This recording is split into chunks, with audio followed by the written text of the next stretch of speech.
Diyos ko. Iligtas niyo po sana si Tali. Anak, alam mo, hindi ko kakayanin kapag may mangyaring masama sa kapatid mo. Sisisihin ko talaga ang sarili ko. Hindi ko mapapatawad ang sarili ko eh. Nay, relax lang po kayo. Matibay at matapang si Tali. Kakayanin niya to. Tsaka walang masamang mangyayari kay Tali.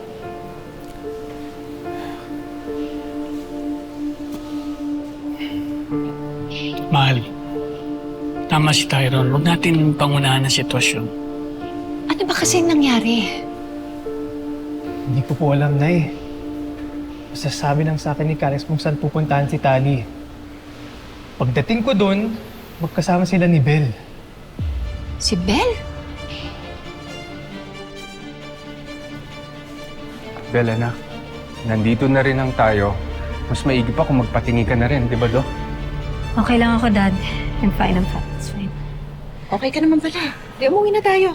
Hindi naman na tayo kailangan dito. I'm sorry, Mom, pero hindi ako uuwi hanggat may update tayo sa kondisyon ni Tali.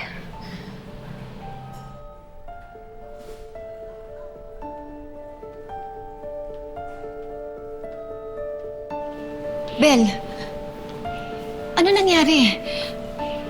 Nasaktan mo ba yung anak ko? Teka muna, Rosel. Pinagbibintang mo ba yung anak ko sa nangyari kay Tali? Kasi nung naabutan sila ni Teron, silang dalawa lang ang magkasama. Sino pa ba ang pwedeng may gawa nun kay Tali? Wow! Kapal naman talaga ng mukha mo, no? Si Belle pa ngayon ang babaligtarin ninyo? Huwag niyo nga pagbintangan yung anak ko. Trademark behavior nga namang anak mo yung panunulak, di ba? O baka nakalimutan mo na yon, Rosel? Kaya nga may rason si Belle para saktan si Tali. Mali ko ba? Baka gusto niyang gantihan yung anak ko. Hindi ko alam. Kaya nga ako nagtatanong eh. Teka. Pwede ba, Rosel? Magdahan-dahan ka sa pamimintak sa anak ko. Bakit? Hindi ba posible? Miss Rosel, hindi ko po kayang gawin yun kay Tali. Oo, may kasalanan po siya sa akin. Pero, hindi ko po siya kayang saktan. Hindi ko po kayang manakit ng ibang tao para lang makaganti. Pero kasi, Belle, kayong dalawa lang ng anak ko ang magkasama. Sino pa bang pwedeng manakit sa kanya?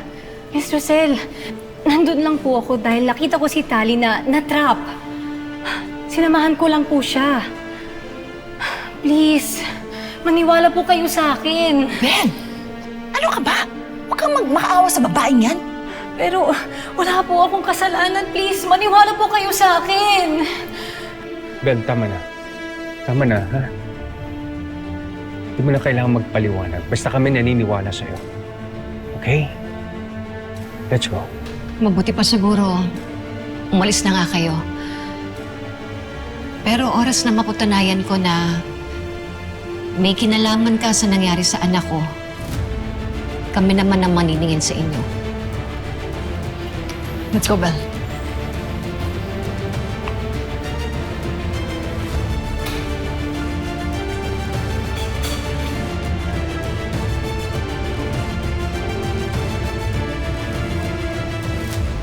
Alam mo, naku, pinaghihintay talaga ako ng Darius na yan eh. Punong-puno na ako dyan sa lalaking yan ah.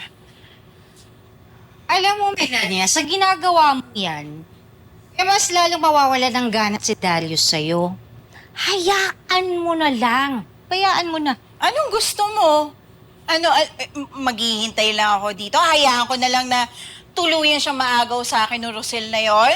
O pwes, di mas lalong binibigyan mo din ng dahilan yan si Darius para mahumaling ng lalo dyan kay Rosel.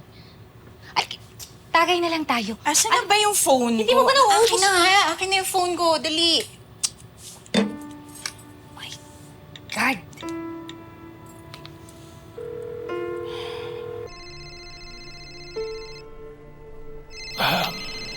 Sagutin ko lang.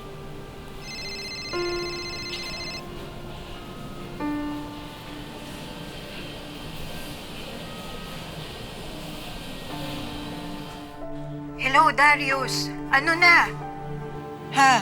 Asan ka na? Di ba sabi ko sa'yo, huwag mo kong tatawagan pagkasama ko si Rosel. Eh sabi mo sa akin babalikan mo ko, di ba? Asa ka na, naghihintay ako dito kanina pa. Hindi nga ako makakapunta ngayon. At bakit? Ha? Huwag mo sa akin sabihin nakatali ka na naman dyan sa Rosel na yan, ha? Huwag mo ko umpisa na. May problema kami ni Rosel. Sige, bukas na tayo mag-usap.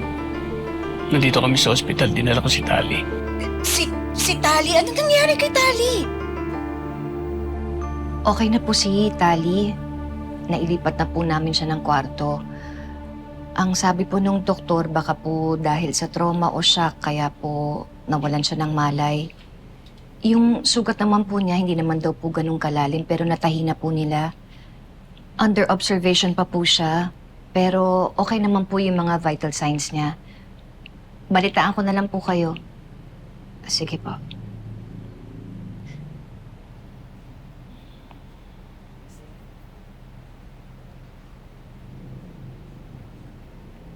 Nay, si Tali. Anak, salamat sa Diyos. Nagising ka na. May masakit ba sa'yo? May kailangan ka ba, ha? Nasaan ako? Tali, nasa ospital ka. Tulungan mo ako! Ang sakit! I'm bleeding! Tali, okay, gawin mo to, okay? Gagawa tayo ng box, okay? So, inhale. Exhale. Sorry, Tali. Sorry. Okay, careful. Okay. Kunti na lang, Tali. Ito na, oh. Labas na tayo. Okay? Nasaan si Belle? Wala na si Belle, umalis na siya. Anak, huwag kang mag-alala ha. Hindi na siya makakalapit sa'yo, hindi ka na niya masasaktan. Anong masasaktan? Eh si Belle nga yung tumulong sa akin eh.